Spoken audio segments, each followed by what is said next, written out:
Good afternoon, everyone, and a warm welcome to you all.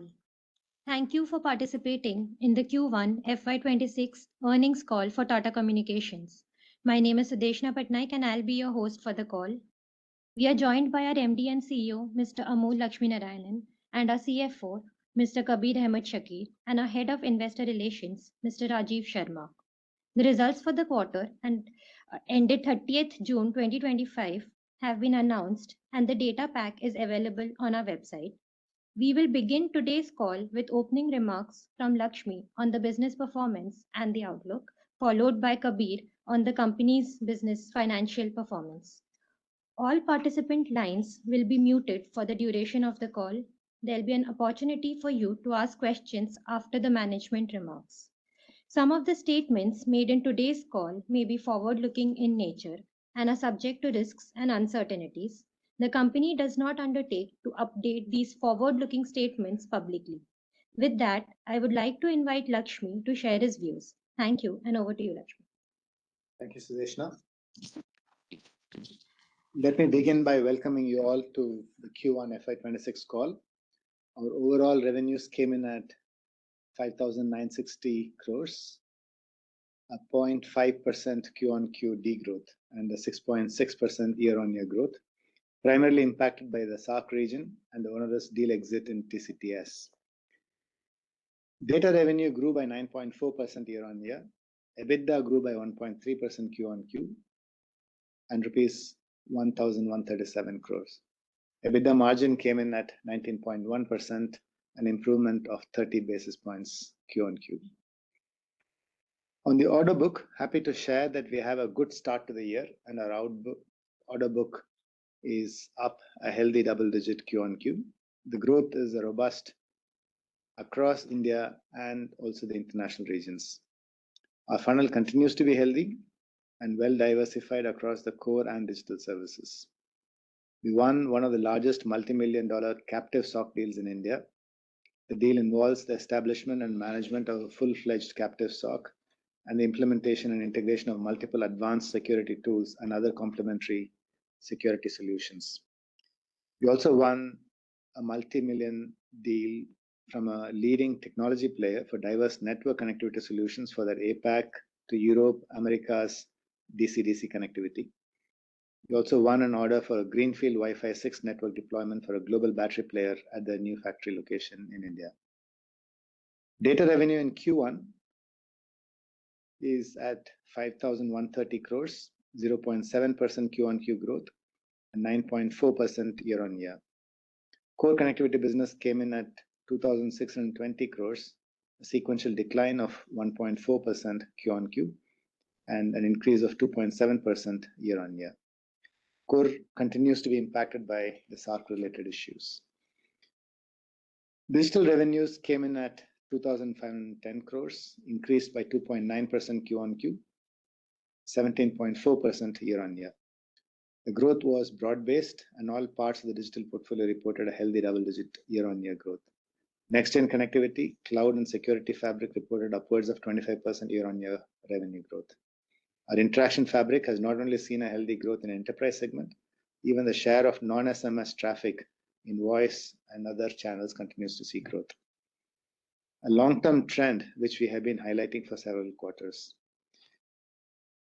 We are taking a critical view of the margin profiles of all the CIS deals, and that has resulted in improvement in NR margins for the digital portfolio this quarter.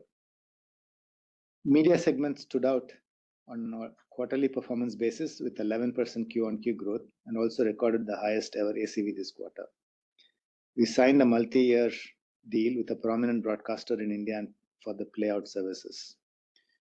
This would be leveraging Tata Communications media platform for multiple live sports channels. To sum up, we are happy with the progress that we are making across our portfolio. We believe that there is immense white space and we have the right capabilities and we are making the right investments to address the same. Now let me hand it over to Kabir for a detailed discussion on the financial results. Thank you, Lakshmi, and welcome all for this call. On our financial performance, Q1 FY'26 revenue growth came in at 5,960 crores, a degrowth of 0.5% quarter on quarter and a growth of 6.6% year on year. Normalizing for forex impact, the revenue degrowth is 1% Q-on-Q and improved by 4.3% year-on-year. Data revenue for the quarter came in at 5,130 crores, growth of 0.7% QoQ and a 9.4% year-on-year. Digital revenues for the quarter came in at 2,510 crores, growth of 2.9% quarter-on-quarter and healthy 17.4% year-on-year. It is encouraging to see all parts of the digital portfolio trending at healthy double digits. This reflects our digital fabric participation expanding to multiple wallets inside the customer environment. While core connectivity revenues declined this quarter, our core connectivity continues to grow and outgrow the market growth. EBITDA for the quarter came in at 1,137 crores, up by 1.3% quarter-on-quarter and flat on a year-on-year basis. Our EBITDA margins for the quarter were 19.1%. EBITDA margin improved as digital losses have narrowed and subsidiaries are doing better. This is in line with our broader strategy to get digital business profitable over the medium term. Overall, data EBITDA margins came in at 17.2%, down 30 basis points quarter-on-quarter, impacted by a decline in core connectivity revenues. The PAT for the quarter came in at 232 crores. Net debt at the end of Q1 is 10,124 crores.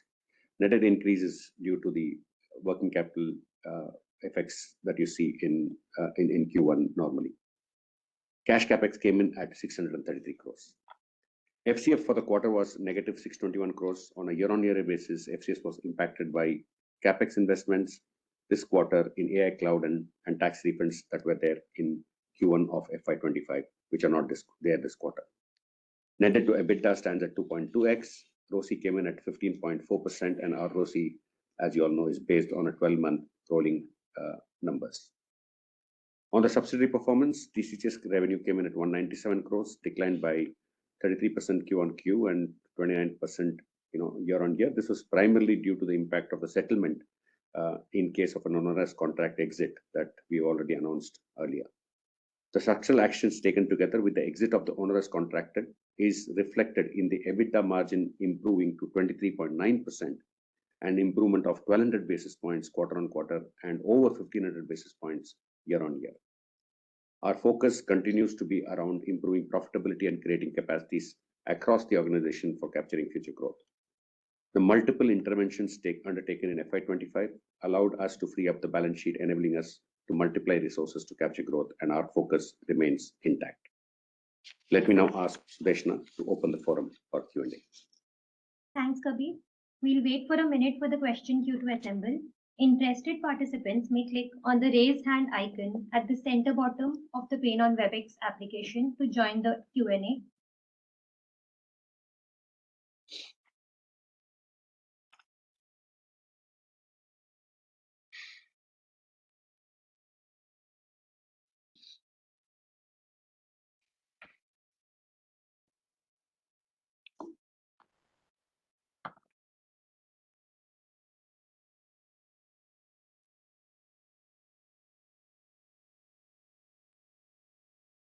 The first question is from the line of Sanjesh Jain. Sanjesh, you have been requested to unmute yourself.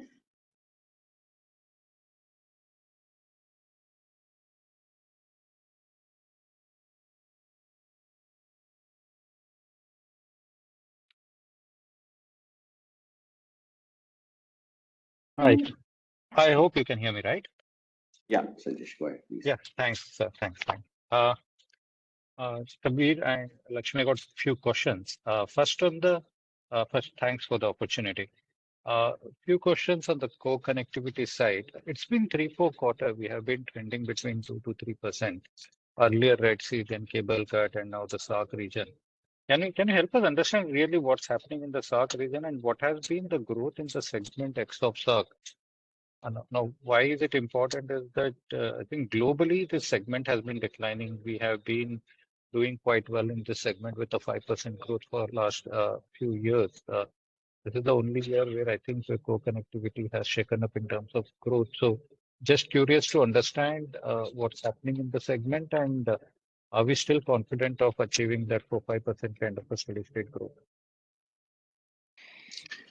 Yeah, Sanjesh, as you rightly said, the core connectivity has had impact all through last year because of the cable cuts, and we recover, and then the SARC issues are hitting us now. So if I take the SARC issue out, our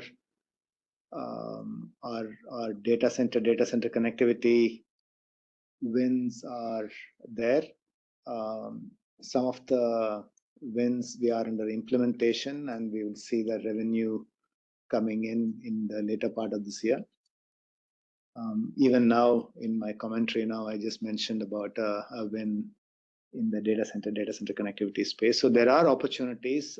We still believe that the low to mid single digit growth in core connectivity is possible. In fact, we are doubling up our efforts there and examining on the back of in the last 4 years in BFSI segment, we have grown very well. As we call out in the IR day, we've nearly doubled. And we're looking at all the hotspots in the BFSI space and see what we need to do. So there is a lot of focus on the core connectivity because we see that there is market opportunity, and it also gives us the margin cushion that we need to continue to invest and grow the digital business. And what exactly is the SARC issue?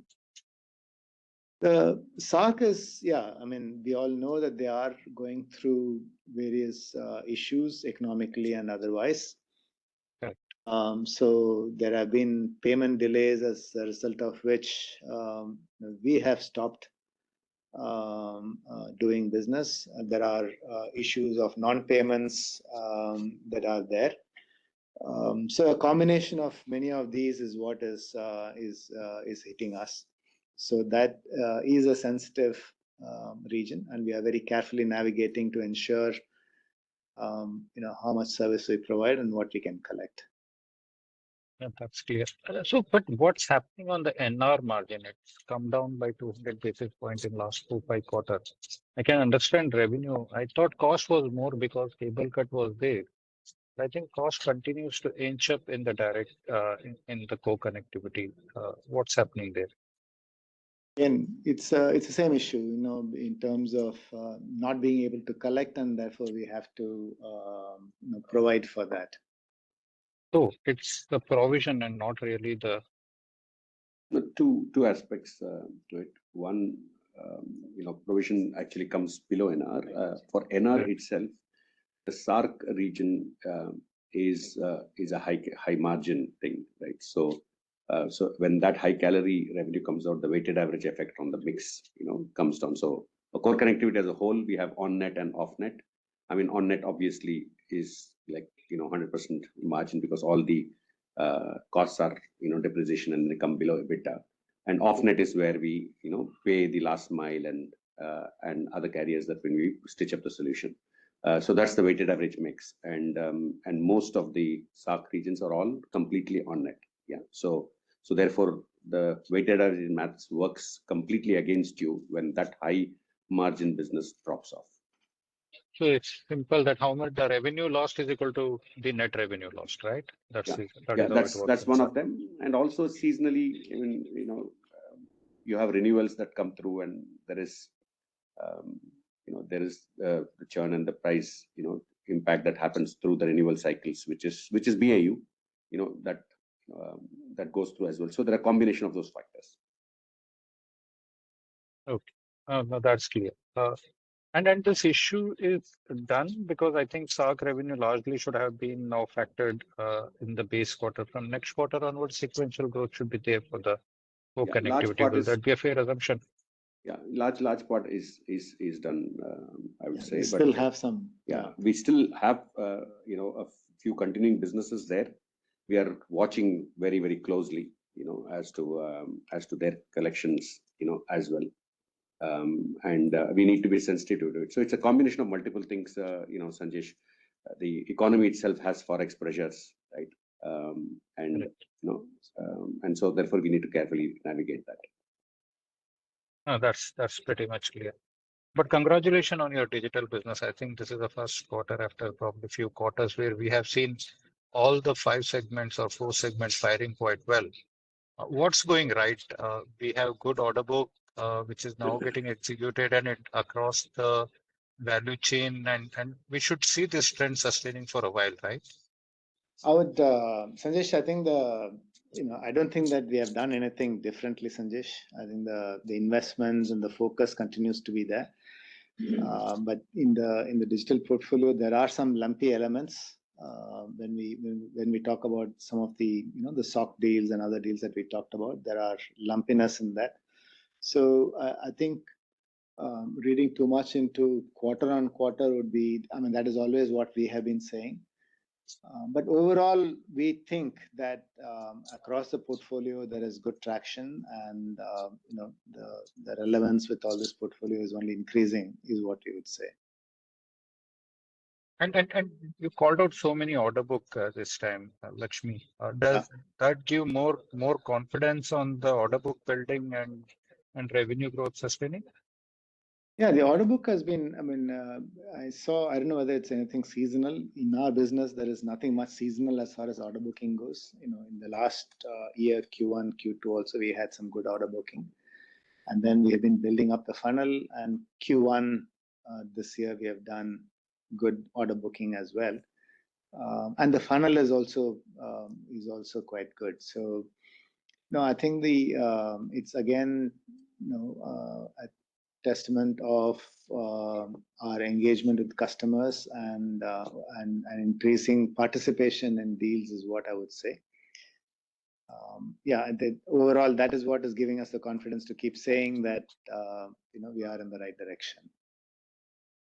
Lakshmi, when you say double-digit growth, is it fair to assume that the order book has grown upwards of 20%? Double digit is in general greater than 10%. I wouldn't, but in this case, I would say a healthy double digit. Okay. So we take it about 20%, right? A healthy double digit. Yeah. Got it. Just two bookkeeping question last from my side. One on net debt. This time working capital seasonality appears to be quite steep. Generally, it is 200-300 crores of net debt increase we have seen in the Q1. This time around, it has been 750 crores. Any different we have seen in this quarter? There's a much higher intensity of the working capital consumption which has happened in Q1. Can you help us explain that? And also TCTS, what's the game plan for that? Yeah, I'll answer the working capital, and I'll hand over back to Lakshmi for TCTS. Working capital has been a combination. You're right, seasonal, Q1 renewals, and getting POs from customers and billing. That's always been the nature of the beast. Plus, this time there have been about 10 key accounts where the credit period, has been, extended. So that was as a result of that, almost 210 crores worth of billing was still in the not due bucket. So it was not due for payment, and that is the reason why you see that change in working capital. Why don't you ask Lakshmi to talk on TCTS? Yeah. So TCTS, we're very pleased to see the turnaround. Firstly, on the margin profile, I think the discipline approach of now looking at the right deals to go after is paying dividend. Also, our international component of the revenues is growing faster and higher than the India component. And they are developing capabilities across wireless and wireline domains to serve the telcos. We also see quite a lot of work using AI in terms of their tooling and services. We see some of the synergies of the services of TCTS and what Tata Comm takes to the market. So all of them are playing out quite well. Thanks, Lakshmi. Thanks, Kabir, for all those answers, and best of luck for the coming quarters. Thank you. Thank you, Sanjesh. The next question is from Aditya Suresh. Aditya, you have been requested to unmute yourself. Please proceed with your question. Hi, thank you for the opportunity. So the first question really was on the order backlog, and so thank you for providing those comments. I was just hoping if we could get some tie back to revenues, right? So we have the backlog growth. Is there anything which you can comment about visibility, or providing us a bit more visibility on the revenue outlook in itself, maybe recurring revenues, or how this kind of backlog is going to be executed over X number of years, so on and so forth? So Aditya, the one of the reasons why we don't give out the actual numbers of the order book as others do is precisely because of the difficulty in tying back very clearly. I just want to give you some examples. I think I said last year in Q1 we won a very large deal, one of the largest in the core connectivity space, and we will just be seeing the first revenues coming through in the later part of this year. So it's a good 18 months time before we would see that. There are some order books where, as I said, it has a higher component of one-time charges and the lumpiness.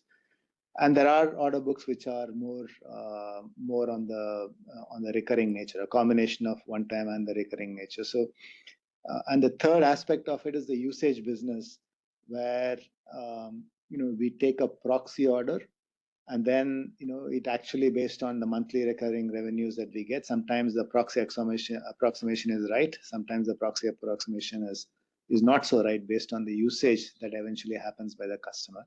And we are tightening the proxy algorithm to say, how do we get to the right proxy number so we can have a more committed view of the order book. So these are all the moving parts within the various parts of the business based on usage based on different fabric, and that's the reason why we don't give that breakout. No, thanks for that clarification, Lakshmi.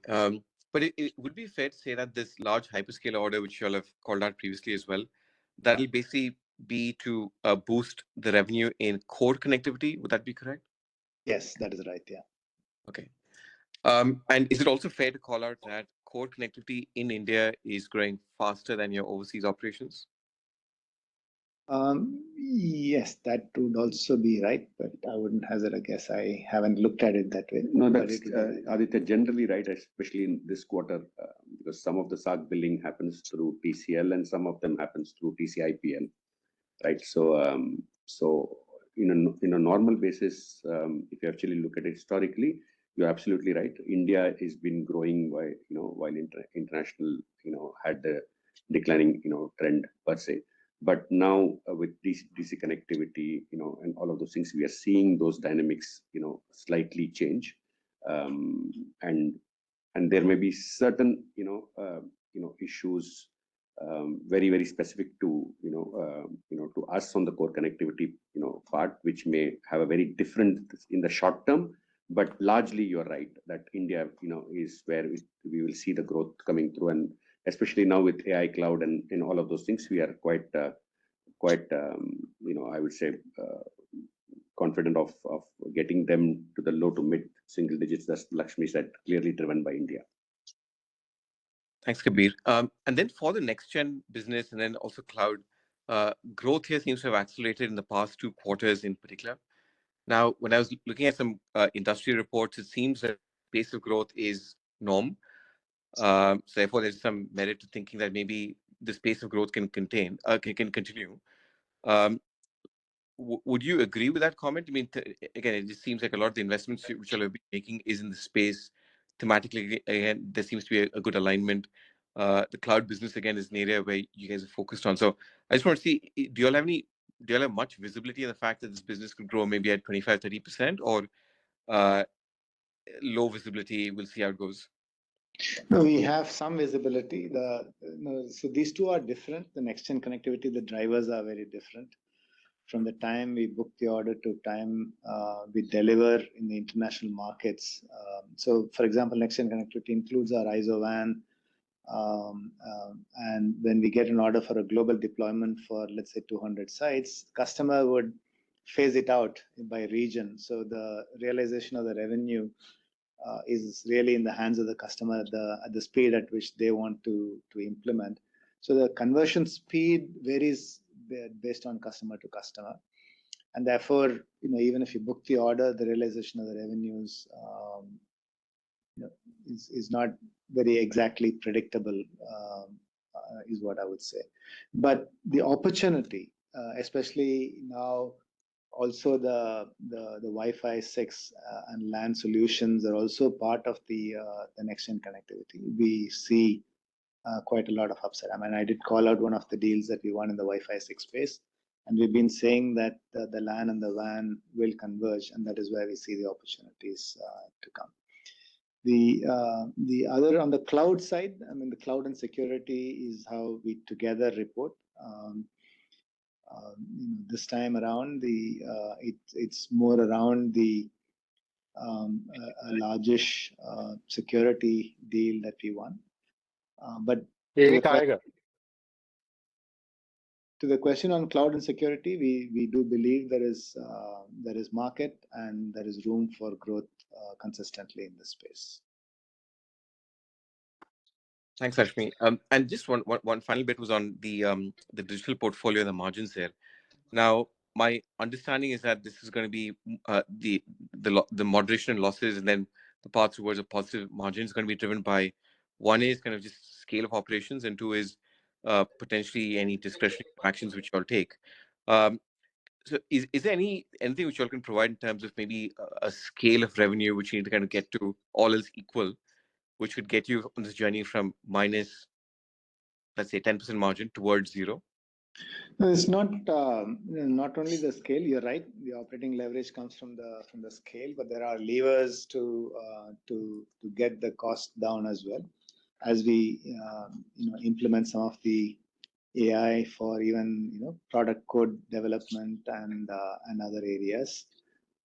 The second is also the mix within the product. So, for example, if you look at our interaction fabric, as we move more into non-SMS revenues, into voice, particularly the programmable voice and RCS, we believe the margins would grow both at the NR level and therefore fall through to the contribution margin and the EBITDA numbers. So the levers are efficiencies within each of the business units. Second is the scale, and the third is the mix within that portfolio itself. There are things that we can do to deliver a more healthy margins. Thank you, Lakshmi. Thank you, Kabir. All the best. Thank you. Thank you, Aditya. The next question is from Vibhor Singhal. Vibhor, you have been requested to unmute. Please proceed with your question. Yeah, hi. Thanks for taking my question. And congrats, Lakshmi, Kabir and team. Very solid performance in the digital business. We've all been waiting for the kind of performance that we've delivered this quarter. So, Lakshmi, I think your voice is coming a bit muffled. There's some background noise or disturbance on the line. Better now? Somewhat, yeah. Go ahead. Thanks for taking my question and congrats on a very solid performance. So just checking on the cloud business again. The cloud business here, if you see, seems to have been doing well for us. You mentioned that in this quarter, the growth was probably driven by the security deal that we had that has started execution.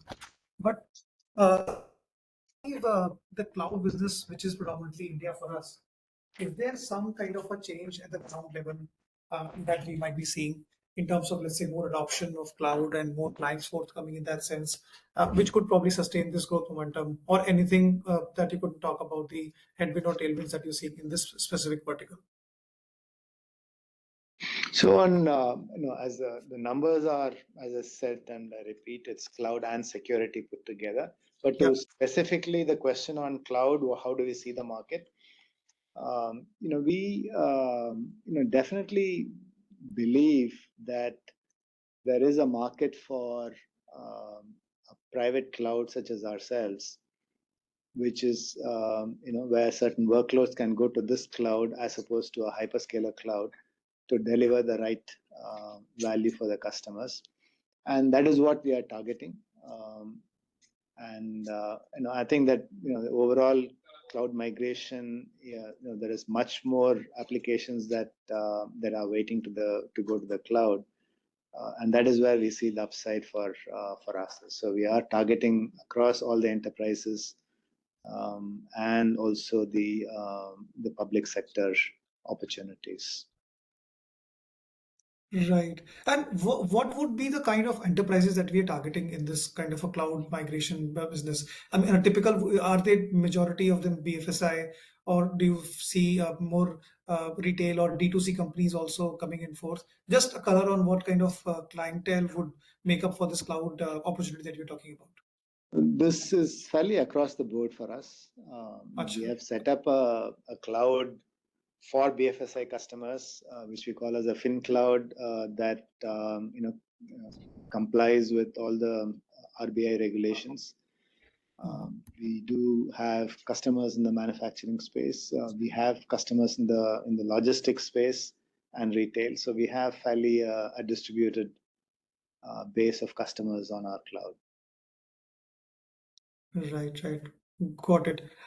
Thanks, Lakshmi. Just some more color on the CPaaS business as well. CPaaS business seems to be turning the corner. I think last year we had talked about the overall market being driven by the two leading players focusing more on profitability. Is that the trend that we have seen still, and we expect that to continue in upcoming quarters?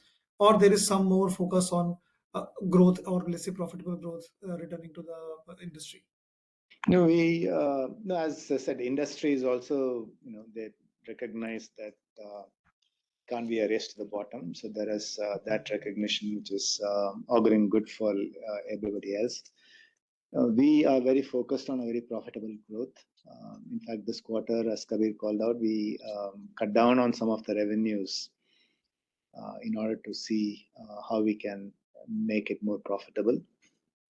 And our efforts would be that. And secondly, as I said, as we move across other channels, other non-SMS channels, the profitability will grow as well. So there is and third is obviously, which we haven't talked much about, is the intelligence layer, where we can bring a lot more of platform and software capabilities. That is a big upside that we are in very, very early stages there, and that's where our focus and investments are. Got it. Thanks for that, Lakshmi. Kabir, just two questions from my side. The digital business has grown almost 17% kind of growth Y-on-Y for the past 2 quarters. Given the target that you had outlined in the analyst meet about taking this business first to a break even and then to a positive margins, do you believe this 17% growth is basically a good growth for you to basically chart out that trajectory? Or in your opinion, you would need slightly higher growth for this business to basically move the trajectory that you are expecting margins to take from? Well, firstly, I'm as you all have observed, this is a first quarter where all engines have started to fire. And as Lakshmi said, it's not something magical that we've done this quarter. We've just been consistent, at it in terms of our input and effort and focus, and this quarter has started seeing, that benefit come through. Am I happy with 17? Yes. Would I want more? Absolutely, yes. I think this is a business which needs to be looking at 25 to 30%, kind of growth. That's the kind of potential, that exists. But at the same time, as Lakshmi called out, we are making that calibrated effort. CIS in particular, when we called out in our commentary, there were, certain low margin deals that we chose not to renew, and focus on a profitable growth. So had we continued with that renewal, then our growth would have looked slightly, higher. I mean, maybe about 2-3% even higher. But the margin profile and the NR would have dipped, and EBITDA would have been probably flattish. So it's a very, very calibrated, view that we're actually taking, tower by tower, sector by sector, and that's how we are, moving at. So Vibhor, if I have to say in sum and substance, is the combination of this level of growth with this level of profitability the right move forward? Yes, I think, that's the focus that we have. Right. So if I were to just maybe peel the onion a bit more, Kabir, I mean, I know there are multiple businesses in the digital, so every business has its own peculiar characteristics in terms of profitability. But let's say if I were to, take an example of a cloud business or a media business, typically how it works in, let's say, a technology company is that if growth comes in, your utilization increases. and that automatically provides an operating leverage for basically margin expansion. I would assume a similar thing would play out in cloud as well. But any other, I mean, are there similar levers that you see in, let's say, media business also, where growth automatically provides you that operating leverage and margin expansion opportunities? See, there are three levers, that we need to be, cognizant of, and it changes, and the weightage of the three, all three present in all businesses, and the weightage changes. Yes, more volume coming through, there are elements of fixed costs that get applied over larger base. So operating leverage kicks in. Absolutely no point for guessing that.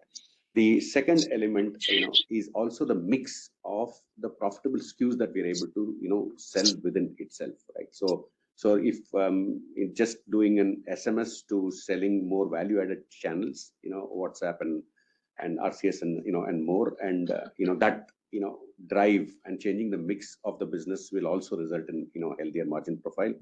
And finally, I would say in businesses like cloud, when instead of just selling it, when the moment we move from day one and day two service wraps as well, and we give a complete holistic solution, that's when the margin profile also will pick up, and also the customer stickiness and our ability to really to develop and grow with the customer will also come. So I would say all elements are important, and they are important in all facets. Like if I double click on media will have elements of we talked about the World Athletic deal last time as well.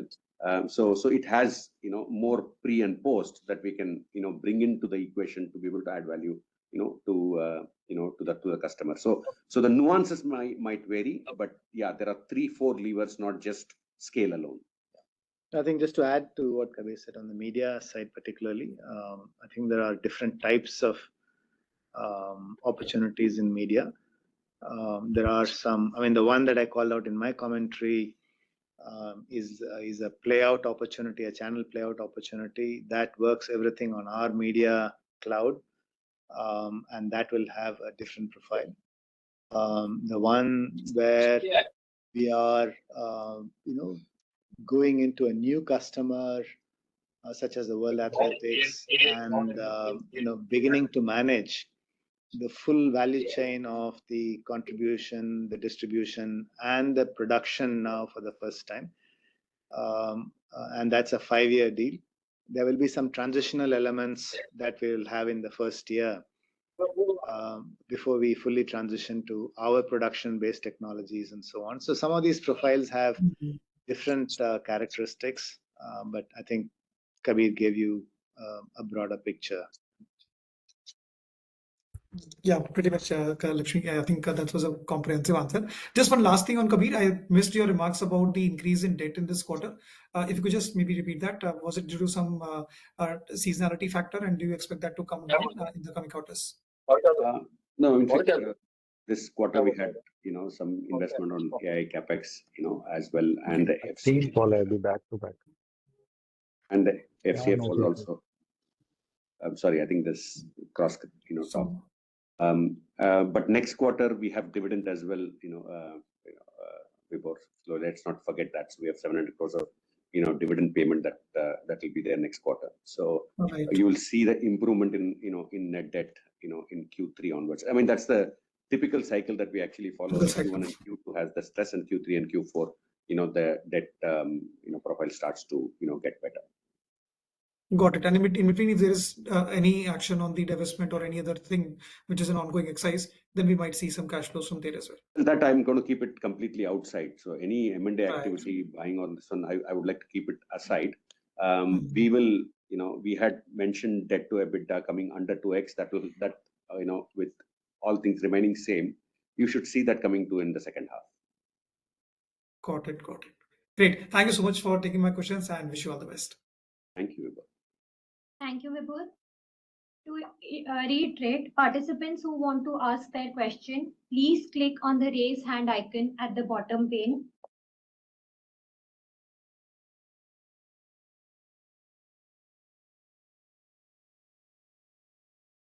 The next question is from Sriram Rajan. Sriram, you have been requested to unmute yourself. Please proceed with your question.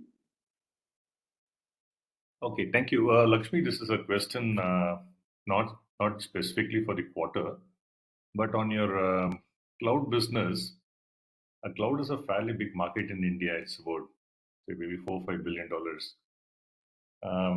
Who would you consider as competition?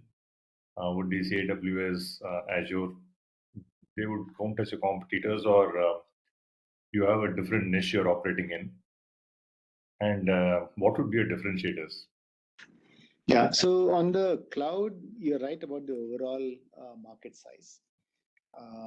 See, the nature of the private cloud and our differentiation comes from the fact that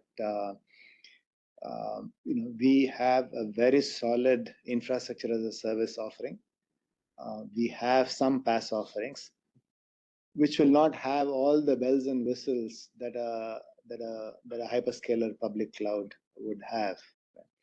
So we are targeting more those workloads in customers that are more stable in nature, that doesn't have the same elasticity requirements of saying, it's suddenly on a Friday, it has to go up 200% kind of elasticity. So these are more stable workloads. And we believe that for those stable workloads, we offer a much better value proposition in terms of cost performance. The second is, we offer truly a unified proposition that we integrate our network, and more importantly, the security with hyperscalers.